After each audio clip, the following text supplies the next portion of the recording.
Spotlight on Frazee is sponsored by these community-minded businesses and organizations.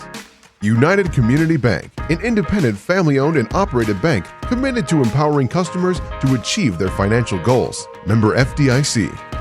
Frazee Family Foods, what a hometown grocery store should be. Friendly staff, family-owned, and a wide variety of groceries to fulfill your needs. The City of Frazee and Frazee Event Center, featuring a 5,000 square foot room, a built-in stage, and a full-service bar, perfect for a multitude of events. Call or click to book your event. Hi, I'm Karen Downing, and this is Spotlight on Frazee. I'm with Robert Williams today, and we're at the Frazee Vergas Forum. Hi. Here we are. Yeah, that's true. That's true. Facts. Robert, we've been talking a bit, and I think you have a really cool career. And also, you came from Frazee, didn't you, originally? Yep, well, I was born up north in Warren, but my parents moved down here. My dad's second teaching job was here in Frazee, so we lived downtown up in the apartments when we were little, and the trailer park till I was 5, and then after kindergarten, we moved to Detroit Lakes. But you said your dad was at the high school here in Frazee. Yep, 35 years. He's every month, at least every month, I'll meet somebody who I don't know, who tell me some wild story about how he saved their life. Or he was a very empathetic guy, one of those teachers that I used to say the troubled kids would be over for dinner on like Wednesday nights at our house. And me and my sister would be like, oh God. He sounds like a great guy. Yeah, he was a good guy. What's his name? Parker Williams. Parker Williams. Yeah, but everybody in town still talks about him. And you told me that what did you do in Florida? Way back there, you started in Florida. Writing-wise, yeah. I went to college in St. Cloud, and St. Cloud State was the very beginning of what's now become a really great mass communications program. Mm-hmm. So it was a little tougher back then to like crack the campus newspaper. I worked some campus radio and had fun doing all that. And then after 7 years on the pro plan as a Husky, I moved to Orlando. On the pro plan, you said? Yep, a professional student. I moved to Orlando and started doing entertainment writing down there. Oh, interesting. And, for Insight Magazine, which is just like High Plains Reader in Fargo or the old City Pages in Minneapolis. Sure. And got to go to a bunch of rock concerts and a bunch of comics. Sounds fun. Yeah. Yeah, I told you the one story of going to the Food Lion grocery store with Gallagher, the melon smasher. That's right. And he did 3 minutes on kumquats in the produce aisle. And like 50 people are just sitting there scream laughing at him. It was hilarious. So I've had a lot of fun jobs. And then I did sports and DL and Purim for about 12, 13 years. And that job gets old, I can tell you that. Be nice to your local sports guy. That is a lot of work. I believe that. Yeah. Well, I would think you're at a small town paper here, but I think Frazee is a pretty interesting area.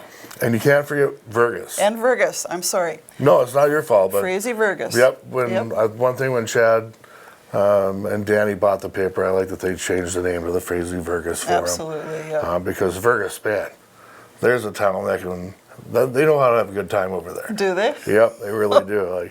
Like Looney Days was insane this year. You said that was pretty large this year. There was a cell phone count that I think Vanessa Perry from Billy's had done that said there was 17,000 people there. Oh my gosh. And that doesn't count the kids. And there are thousands of kids. Right. So literally there's 25,000 people in a town of less than 400. Wow. That's a party. Wow, that's a big party. Yeah. And then we had Turkey Days here. The Turkey Days was great here this year. A lot of the work being done by Karen Pfeiffer and her company. They took over Jamie planning. Crabtree was really... Oh yeah, Jamie did all the work. Yep. I would be murdered if I didn't say that. No, it's true though. But yeah, downtown was packed. The most vendors they've had and maybe ever. And another great festival. Well, I know that they had over in Jan's lot. They had vendors right in that area, the lot with the flags in it. Yep. And that was really nice. Yeah. I mean, and then all up and down the street I came, and the street was just full, both sides with vendors. And before that, it's been kind of patchworky. A few vendors here and a few there. And this year it was great to see that it was, the full main street. Well, it's just nice seeing that event, which is so important to Frazee, just getting, moving forward, getting bigger. Yeah. And Vergas did have the benefit. Like Frazee had to deal with East Ottawa County Fair, Becker County Fair, same weekend. That's right. And then there was nothing going on. It was the week before Wee Fest. I live in DL, and DL was empty during Looney Days. I swear half the town went to Vergas. Well, good timing. Yeah, there was nothing else going on. Timing does have a lot to do with things, yeah. They really picked the right weekend. Right, right. Well, tell me some of the other things you've been covering lately here in the Frazee Vergas area. A couple new businesses, the bakery here in town, and Home Sweet Bakehouse. Yep, and then the pizza and ice cream shop. And Mama's Pizzeria and thank Scoops. you, yep. And Solberg Insurance is in there, so that building's full. And honestly, that story alone has been, for the 3.5 years I've been here, it's been almost a monthly story between economic development and city council and just getting those businesses in there. And I think it was a big breakthrough. Yeah, and it costs some money, and not everyone's happy about that, but that's the way it goes. What I always say is, do you want Gary's old furniture building there? No. Yeah. Well, and when you visit these businesses, you come to realize that they have done an amazing job. They put a lot of, they had 6 months that I don't think they were counting on to plan too. That helped. Because they should have been in there. The plan was to have them in there before summer so they could start and get the big, in January. It's always best. You know how it is around here. It's always best. Yeah, so, I mean, I'm just glad they're in there, and they're very popular right now and doing well, and everyone seems to be happy. Well, and I know too, whenever I'm around, whatever time of day it is, whatever day it is, there are always people going into the bakery and the Mama's Pizzeria. Yep. Yeah. And honestly, if you look at Frazee, when I started here, the Palace Cafe, which is now closed, was closed then too, and there was nowhere to eat here. Everyone would eat at the gas station. Right. No offense to all in all. No, and it's but, but they do have a lot to offer there. But now look what else we have. Yeah, there's the Shake Shop down here, and the Monarch is fantastic. I just like going in there because Heather created that. I don't know. I like the color orange too, but the vibe in there is great. The vibe in there is it's wonderful. I like to do interviews in there and. Well, it seems like you're in a big city coffee shop. Yeah, that's what it looks like. Yeah, that's exactly what it looks like.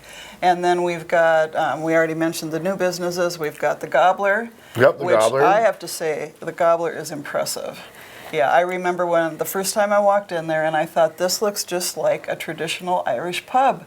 And it's sitting right here in a little town of Frazee. Yeah, you'd never know it was there. It's beautiful, and I like to go on Friday nights for steak. Yeah. And steak dinners. And we go around too. Like I had the first story when the Fishbowl opened out on Cotton Lake. Okay. I love that place. It's like a little wharf kind of shop, like you're in Key West. Right. And those Friesens did a heck of a job on that place. Yes, absolutely. And we can't forget Cornerstone and the Corner Collective. Boy. Gosh. Yeah. Yeah, that's amazing what they've put together there. So they've got the Youth and Family Center in the bottom, and on the top you can go and you can have crepes of all different kinds. And it's a family resource center too. And then a music venue. Yeah. So, that place went from an old dilapidated church to incredible in 4 years. Yes, it's just amazing. I think that kind of started the momentum over there. It really did. And really what they were looking for was something for the youth, which that's what they started with.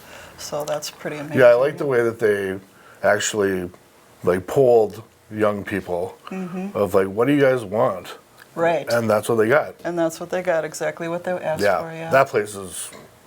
Hey, we're coming to an end already. I want to ask you, how do we subscribe to the paper, and what do we get? You can stop in here in the office, or you can go to our website, FrazeeForum.com, and we're the cheapest newspaper I've found in Minnesota.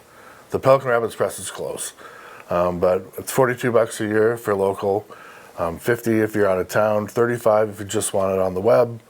And then lots of options. Yeah, when you get your paper subscription, it's an extra $5 if you want the web included. And where are you physically located? 112 West Main. We're right downtown Frazee. Right downtown Frazee. Yep, so when you're coming for your snacks, you might as well stop in and buy a paper. Well, here's my favorite one you've had so far with Kenny Ketter and their 100-year anniversary. Yeah, he's a legend. Yeah, he is. A lot of those in town. Yeah. Well, thanks for visiting with us today. And we are really grateful that you're here. I appreciate that. Next time, let's do a half-hour show. Okay, all right. Well, this has been Spotlight on Frazee. Thanks for joining us. Let's keep Frazee moving forward.